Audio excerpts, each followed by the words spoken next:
것이 하나님께 있고 우리에게 있지 아니함을 알게 하려 함이라. 이미 읽은 말씀 가운데서 4장 7절 다시 봉독하였습니다. 여기에 우리라고 하는 말은 당시에 사도 바울과 그의 동역자들을 의미합니다. 넓은 의미에서는 모든 믿는 사람들을 역시 의미하는 것입니다. 그리고 이 보배란 말은 그 전절에 기록한 예수 그리스도의 얼굴에 있는 하나님의 영광을 아는 빛을 의미합니다. 곧 복음의 진리를 의미합니다. 그리고 여기에 질그릇이란 말은 물론 우리 육체와 인간 전체를 의미하는 것입니다. 이렇게 그리스도인들은 질그릇 같은 그 속에 귀한 보배를 가진 것입니다. 이것이 그리스도인들의 모습이 옳시다. 이 시간 질그릇에 담긴 보배 혹은 보배가 담긴 질그릇, 이런 제목 아래에서 잠깐 생각할 때에 하나님께서 우리에게 축복하여 주시기를 바랍니다. 먼저 질그릇을 잠깐 생각하여 보십시다. 질그릇은 천한 흙으로 되었고 따라서 약하고 불완전하고 상하기 쉽고 깨어지기 쉬운 것입니다. 인간은 그 육체도 질그릇이요, 그 마음도 말하자면 질그릇입니다. 인간의 육체는 본래 흙으로 되었습니다. 그러므로 약하고 천하고 병나기 쉽고 상하기 쉽고 결국은 노쇠하며 후패해져서 깨어지기 마련입니다. 그뿐만 아닙니다. 인간의 마음, 곧 그 정신력도 질그릇과 비슷합니다. 약하고 불완전합니다. 인간의 지력, 의지력, 인내력도 다 약합니다. 그러므로 상하기 쉽고 깨어지기 쉽습니다. 그러므로 상심이라고 마음이 상한다는 말도 있고, 낙심이라고 마음이 떨어진다는 말도 있습니다. 이렇게 인간은 그 육체면으로 보나 또는 정신면으로 보나 한 약한 질그릇입니다. 우리 그리스도인들도 다 이 약한 인간면이 있는 것입니다. 그러나 본문의 말씀대로 우리 신자들에게는 그 속에 보배가 담겨 있습니다. 질그릇 같은 속에 보배가 담겨 있습니다. 그 보배가 무엇인가? 곧 복음의 진리입니다. 복음의 진리로 마음에 담아오는, 복음의 진리로 말미암아 오는 하나님의 능력을 역시 의미합니다. 예수님께서도 그 비유 가운데서 천국은 마치 밭에 묻힌 보화와 같다고 말씀하신 것입니다. 혹은 값진 진주와 같다고 말씀하셨습니다. 왜 복음의 진리를 보배, 보화 혹은 보물이라고 하는가? 그것은 큰 가치가 있음을 의미합니다. 왜 금강석을 혹은 진주를 보배라고 하는가? 그것들은 큰 가치가 그 속에 있는 까닭입니다. 이렇게 복음은 큰 가치가 그 속에 있습니다. 금강석이나 진주는 또한 변치 아니합니다.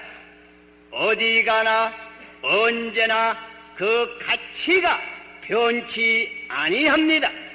누구에게나 가치가 있습니다. 복음이 역시 이러합니다. 언제나 어디서나 누구에게나 매우 필요한 것입니다. 그리고 보배는 큰 행복을 누구에게나 가져올 수 있습니다. 이렇게 복음은 모든 인간에게 큰 행복을 금생과 내생에 가져오는 것입니다. 이렇게 그릇이도인의 모습은 질그릇에 담긴 보배입니다. 한편에는 약하나 다른 편에는 매우 강합니다. 한편에는 천하나 다른 편에는 매우 고귀한 바가 있습니다. 그리해서 그러시도인의 실생활의 생활 모습을 사도 바울은 8절과 9절에 다음과 같이 묘사하였습니다. 우리가 사방으로 우겨쌈을 당하여도 쌓이지 아니하며 답답한 일을 당하여도 낙심하지 아니하며 핍박을 받아도 버림받지 아니하며 거꾸로 뜨림을 당하여도 망하지 아니하고 이렇게 기록하였습니다.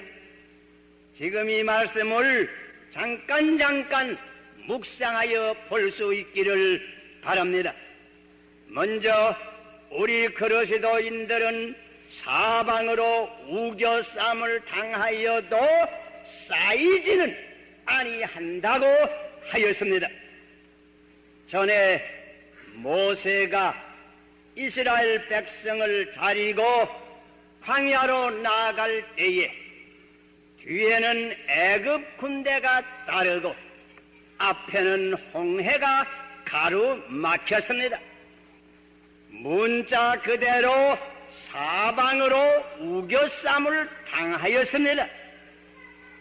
그러나 여러분이 아시는 대로 그들은 아주 쌓이지는 아니하였습니다. 어떻게? 하나님의 도우심으로 홍해를 육지같이 건너간 것입니다. 이것이 믿는 사람의 영적 체험이 올시다.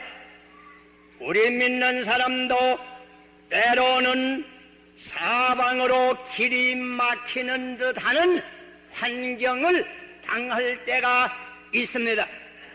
그러나 그 마음속에 믿음이란 보배가 있어서 하나님의 도움으로 그 포위망을 뚫고 나아갈 수 있는 것입니다. 아마 우리 가운데는 6.25 당시에 이런 체험을 문자 그대로 체험한 이들도 있는 줄 생각합니다. 그러니 인도에 가서 일하던 어떤 선교사가 조용히 한 곳에 가서 앉아 기도를 하던 가운데 무엇이 자기 몸을 둘러싸는 듯한 느낌이 있었습니다. 그래서 눈을 떠보니 큰 뱀이 그 몸을 둘러 감았더라. 물론 그는 크게 놀랐습니다. 그 뱀이 힘껏 둘러 감으면 자기는 죽을 것밖에 없을 것입니다. 그래서 그는 모든 것을 하나님께 맡기고 그냥 하나님께 기도만 계속 하였다고 합니다. 그러다가 한참 후에 다시 눈을 떠보니 그 뱀이 스사로 풀고 어디로 갔더라고 합니다. 우리 그리스도인들이 때로는 사방에 우겨쌈을 당할 때가 있습니다. 질그릇 같은 인간이 할 수 없는 때를 당할 때가 있는 것입니다. 그러나 그 속에 보배로운 믿음이 있는 이는 이런 때에 하나님의 능력으로 아주 쌓이지는 아니하는 것입니다. 그리고 둘째는 답답한 일을 당하여도 낙심하지 아니하며 하였습니다. 우리 믿는 이들도 때때로 답답한 일을 당합니다. 질그릇 같은 인간으로 해결하기 어려운 문제에 봉착하게 될 때가 있는 것입니다. 그러므로 고민하며 번민하며 밤잠을 이루지 못할 때가 있습니다. 그러나 우리 믿는 사람들은 아주 낙심하지는 아니합니다. 어떤 믿지 아니하는 사람들 가운데는 낙심해서 크게 범죄하는 이들도 있고 심지어 자살하는 이들도 있는 것이 사실입니다. 그러나 그 속에 보배로운 믿음을 가진 이는 아주 낙심하지는 아니합니다. 아무리 사방이 캄캄하나 그 가운데서도 소망의 별을 보고 새 힘을 얻는 것입니다. 어떻게? 그 속에 있는 보배로운 신앙을 통하여 하나님의 능력이 역사하는 까닭입니다. 전에 엘리야 같은 선지자도 악한 왕후 이세벨에게 핍박을 받아 멀리 광야길로 가다가 몸이 심히 피곤하여졌습니다. 그래서 그는 길가에 있는 로뎀나무 아래에 앉아서 이렇게 기도를 하였습니다. 주여, 이제는 넉넉합니다. 내 생명을 속히 취하여 가시기를 바랍니다. 그리고는 쓰러져 고나게 잠이 들었습니다. 얼마쯤 자다가 보니 어떤 분이 깨웁니다. 일어나서 먹으라고 합니다. 본즉 머릿맡에 숯불에 구운 떡과 물 한 병이 있었습니다. 그래서 그는 그 떡과 그 물을 마시고 새 힘을 얻어서 일어나서 40일 40야를 걸어서 하나님의 산 호렙산에 도달하였다 하는 이 얘기를 성경에서 우리는 읽어봅니다. 이것이 질그릇 같은 우리 인간이 마음속에 보배로운 믿음을 가진 참된 신도들의 공통한 체험일 것입니다. 우리 믿는 이들도 이 광야 같은 인생 행로에서 때로는 너무 피곤해서 쓰러질 때 있습니다. 그러나 우리는 이런 때에도 새로운 생명수와 새로운 생명의 양식을 위로부터 받아서 새 힘을 얻고 새 용기를 얻어서 다시 일어나 인생길을 계속하여 걸어가는 것입니다. 답답한 일을 당하여도 낙심하지는 아니합니다. 전에 사도 바울도 지중해에서 큰 풍랑을 만나 배가 열나흘 동안이나 정처 없이 표류할 때에 다른 이들은 정신을 잃었습니다. 낙심했습니다. 그러나 사도 바울만은 하나님을 의지하는 가운데서 힘을 얻어서 오히려 그들을 격려한 것입니다. 결국은 그의 믿음대로 인명은 다 구할 수가 있은 것입니다. 미국의 한 시인 휘티어라고 하는 분의 영원한 선이라고 이터널 굿네스라고 하는 시가 있는데 그 한 절에 이런 말이 있습니다.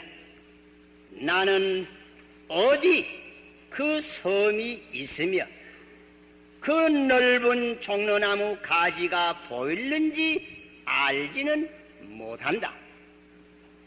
그러나 나는 확실히 안다. 하나님의 사랑과 그 보호의 밖에까지 내가 표류하지 않을 것을. 하나님의 사랑과 보호 밖에까지 우리 믿는 사람들은 표류할 수는 없는 것입니다. 우리 인간이 이 고해 같은 세상을 지나갈 때에 풍파와 큰 환난과 큰 슬픔을 만나 내 작은 배가 어디로 몰려가는지 알 수 없는 답답한 일을 당할 때도 있습니다. 그러나 그 속에 보배로운 믿음이 있는 이는 그런 가운데서도 하나님의 섭리와 사랑과 자비와 긍휼을 의심하지 아니합니다. 낙심하지 아니합니다. 그리고 셋째는 핍박을 받아도 버림받지 아니하며 하였습니다. 그리스도인들은 때때로 핍박을 받습니다. 옛날이나 오늘이나 또 어느 나라에서도 핍박은 받는 것입니다. 심지어 기독교국이라는 나라에서도 참된 신앙생활을 하려고 하기 때문에 사회적으로 고립될 때도 있고 또는 곤란을 당할 때가 있는 것입니다. 북한 같은 곳에서는 말할 것도 없습니다. 역사를 통하여 많은 성도들이 혹은 수감을 당하였고 혹은 순교까지 한 이들이 있는 것입니다. 이렇게 사람에게는 버림을 받을 때가 있습니다. 그러나 하나님께는 절대로 버림을 받지 아니합니다. 이상한 것은 인간에게 가장 큰 고통을 받는 그 순간에 참 그리스도인들은 가장 큰 하나님의 축복을 체험하는 것입니다. 스데반의 순교를 여러분 잠깐 회상하여 보세요. 그가 돌에 맞아서 죽는 그 순간에 그의 눈은 밝아져서 하느님의 보좌와 그리스도께서 그 옆에 서신 것을 보았습니다. 그의 얼굴은 천사와 같이 빛나게 변한 것입니다. 시편 신명기 31장 6절에 반드시 너를 떠나지 아니하시며 버리지 아니하시리라. 하나님께서 말씀하신 그대로 그 약속을 지킵니다. 그러므로 시편 27편 10절에는 내 부모는 나를 버렸으나 여호와는 나를 영접하시리이다 외친 것입니다. 우리가 때로 부르는 찬송가에도 온 세상 날 바려도 주 예수 안 바려, 주 예수는 우리를 버리지 아니합니다. 핍박을 받아도 절대로 버림을 받지 아니합니다. 그리고 넷째는 거꾸로 뜨림을 당하여도 망하지 아니한다 하였습니다. 어떤 권투 선수는 거꾸로 집니다. 그러나 다시 일어나서 최후의 승리를 하는 선수도 있습니다. 전에 사도 바울이 루스드라에서 매를 맞아 거꾸로 지고 죽은 줄로 알고 원수들은 흩어져 갔습니다. 그러나 그는 그 후에 다시 일어났습니다. 거꾸로 졌으나 망하지는 아니하였습니다. 시편 37편 24절에 저는 넘어지나 아주 엎드러지지 아니함은 여호와께서 손으로 붙드시니로다. 하나님의 손으로 우리를 붙들어 주십니다. 그러시도인의 생활이 이러합니다. 거꾸로 지지 않는 것이 아닙니다. 거꾸로 질 때가 있습니다. 그러나 다시 믿음이 있는 이는 일어납니다. 실패가 없는 것이 아닙니다. 때로는 실패합니다. 그러나 믿는 사람들은 다시 일어납니다. 거꾸로 뜨림을 당하나 망하지는 아니합니다. 싸움에서 혹 질 때도 있습니다. 그러나 마지막 싸움에는 결코 지지 아니합니다. 최후에는 반드시 승리합니다. 7전 8기란 말이 있습니다. 7번 넘어졌으나 8번째 일어난다고. 이것이 성도들의 생활의 특색입니다. 언제나 재기하고 최후 승리를 거둡니다. 어떻게? 질그릇 같은 인간이나 그 속에는 믿음을 통하여 오는 하나님의 강한 능력이 같이 하시는 까닭입니다. 기억하실지다. 우리가 다 약하고 대부분 가난하고 공부도 많이 하지 못한 질그릇 같은 인간들입니다. 그러나 우리 신자의 속에는 보배가 있습니다. 금보다 더 귀한 보배, 금강석보다 더 귀한 복음의 진리의 빛이 우리 속에는 있는 것입니다. 그러므로 아무리 답답한 일을 당하여도 때로는 혹 거꾸로 뜨림을 당하여도 다시 일어날 수 있고 최후 승리를 거둘 수 있습니다. 그뿐만 아닙니다. 이 빛을 비칠 때에 우리가 사는 사회에서 큰 봉사와 역사를 할 수가 있는 것입니다. 기드온의 300명이 질그릇 병 속에 감추었던 횃불을 밝히며 담대히 싸울 때에 미디안의 100만 대군이 무너지고 큰 승리를 거둔 것입니다. 우리도 이 질그릇에 담긴 진리의 횃불을 일제히 비춰여 나아갈 때에 이 어두운 세상을 능히 밝히고 우리 사회에서 악한 사상과 풍속과 유행과 온갖 부정을 일소하고 큰 승리를 거둘 수 있는 것입니다. 기도합시다.